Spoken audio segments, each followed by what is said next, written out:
Welcome back everyone, and in this video, as you see, I have an extension cord. I grabbed this from work as it was about to meet its dumpster death, and I'm going to breathe some life back in it and make it start working again.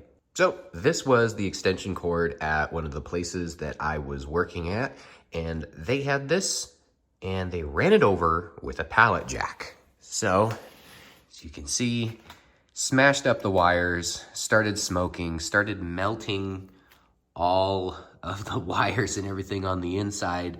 So I'm gonna create a quick video for you guys. This is a very, very simple fix. And if someone's gonna throw this away, or if someone did throw this away, these things get expensive. These extension cords can get really expensive. And all you gotta do is just cut this, join the wires, bing, bang, boom, you're done.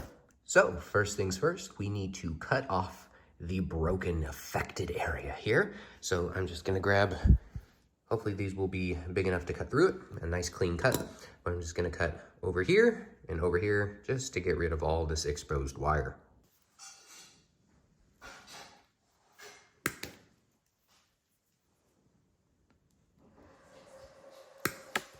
All right, now that we have these cut open, you can see on the inside there are 3 wires. We've got a white, a black, and a green.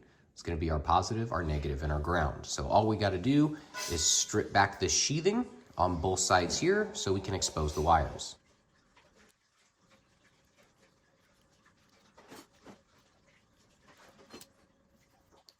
All right, there's one side, and we've got the other side. Now that we have these 3 wires opened up from the sheathing, there's another set of sheathing. You can see right in there, there's the copper wire. So what we're gonna do is we're gonna peel back these guys,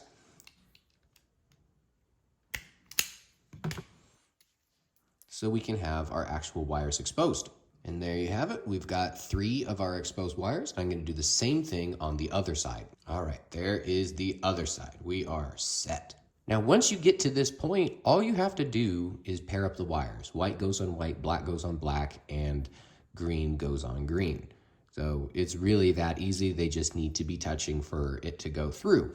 Now, there are so many different ways that you can connect these. Worst looking way, it still technically works, is to get these together. Let's get these ones out of the way.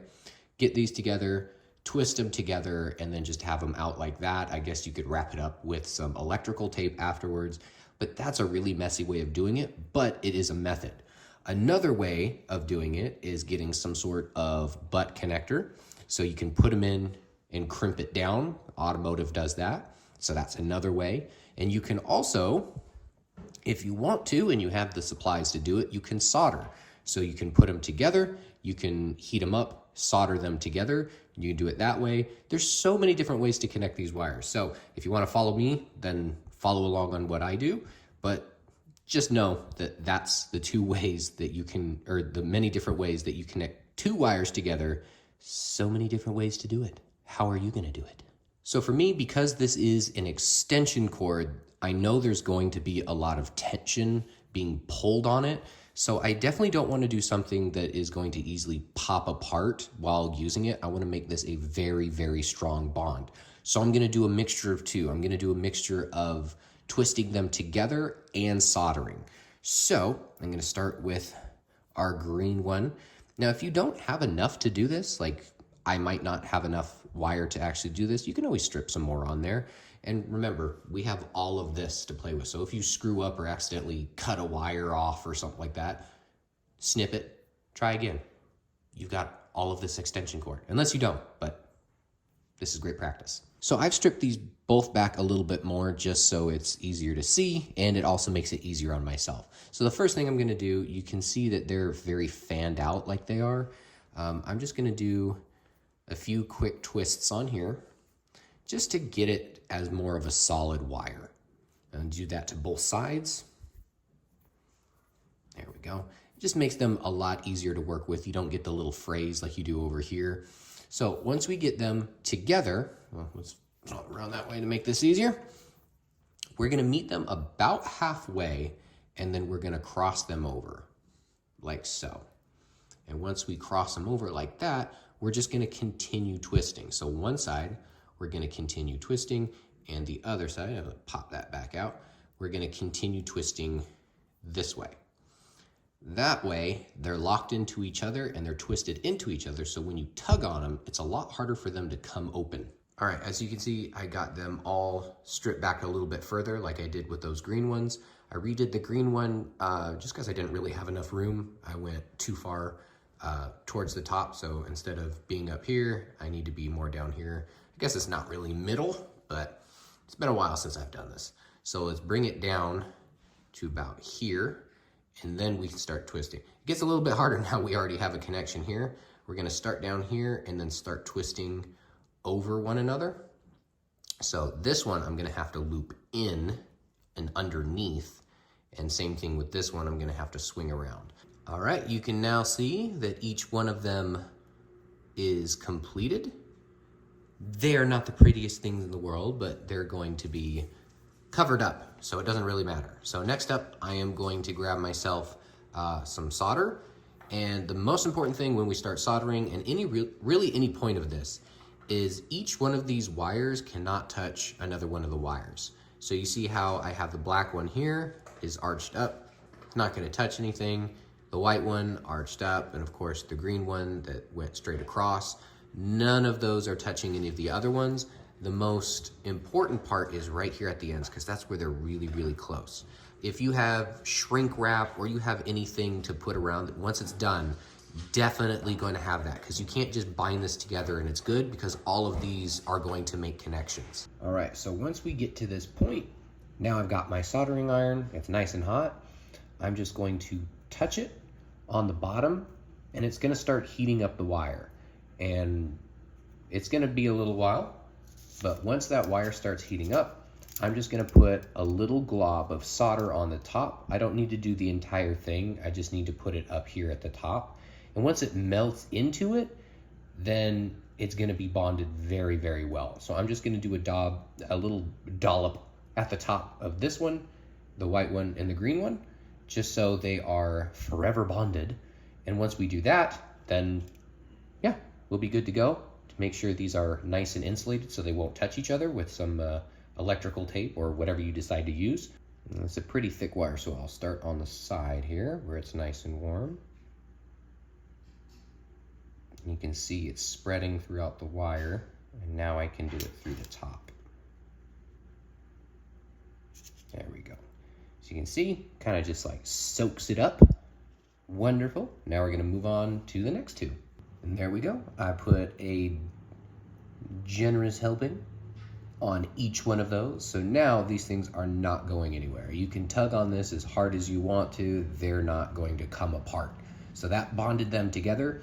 Now, like I said, the most important part here, you need to insulate each one of these wires in their little group so they don't touch another one. So white needs to be separated out, black and green. Just like they were before in their own little colored sheaths, we need to do the same thing here so they don't touch anything and short circuit and then have the same issue that we had last time where stuff gets smashed together and then starts burning itself. We don't want that, we want safety. So again, there are many different ways to do this. The butt connectors, they're their own little separate thing. They insulate. You can do something super cheap like I'm doing and just get electrical tape. It's a little bit more difficult because you have to loop it around once it's already done. You can get shrink wrap if you have a heat gun or a lighter or something like that. You can get those on there, but you have to do it before you actually join the wires. Many different ways to do it. This is my way of doing it. I know there's gonna be many people that say this is not the best way or I'm stupid or whatever. I really don't care. So this is how I'm gonna do it, and it's gonna work. I'm gonna start with this green one. And basically what I'm gonna do is I'm going to slip it in between the two just to make sure. See, there's a few little wires in there that might touch. So we'll smush those up, we'll kind of separate out. There we go. So we get this slipped in, some electrical tape in there. And now you can see what we're working with here. We'll butt it up as far as we can, make sure there's no other wires in here, and then we'll close this up like that. Keep that pinched off and we'll roll it over. Now that's our first little rollover over there. So we're going to slowly move it down to the other side to make sure all the wires are covered up. All right, so there's mine. Maybe used a little bit too much tape, but you can always cut it off. make it prettier if you want to. So now you can see we starting to have some little stray wires on the other ones. You can always pinch them back together. Now that we have these, actually bound together, if you want to snip some of them, just so they stop doing that, you can. But at the end of the day, that's more contact, so I keep them like that. The white one, look at that white one, is kind of getting a little crazy.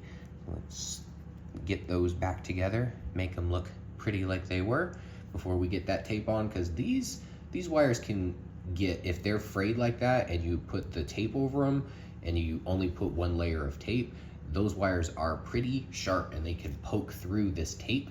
So just be mindful of that. Here is the final product once everything is separated out and secured and insulated with some electrical tape. Now the last thing that I want to do here is same thing, get my electrical tape and go over the entire thing just to make sure it's insulated twice, just in case there is any sort of water or moisture, anything like that, that this did not get. Plus it makes it more streamlined and you actually have one solid piece instead of a random part that has three.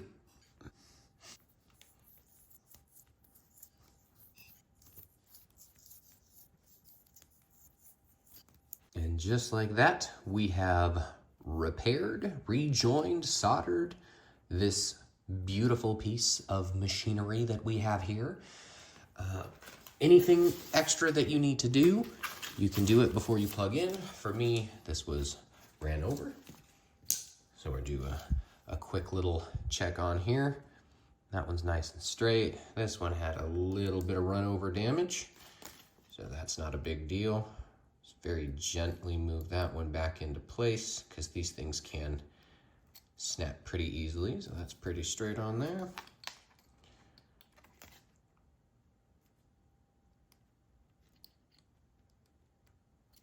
It's straight enough. All right, now we have the moment of truth. Nothing else was done. I went ahead and did that. Straightened up the prongs on here. So let's get this guy out of the way.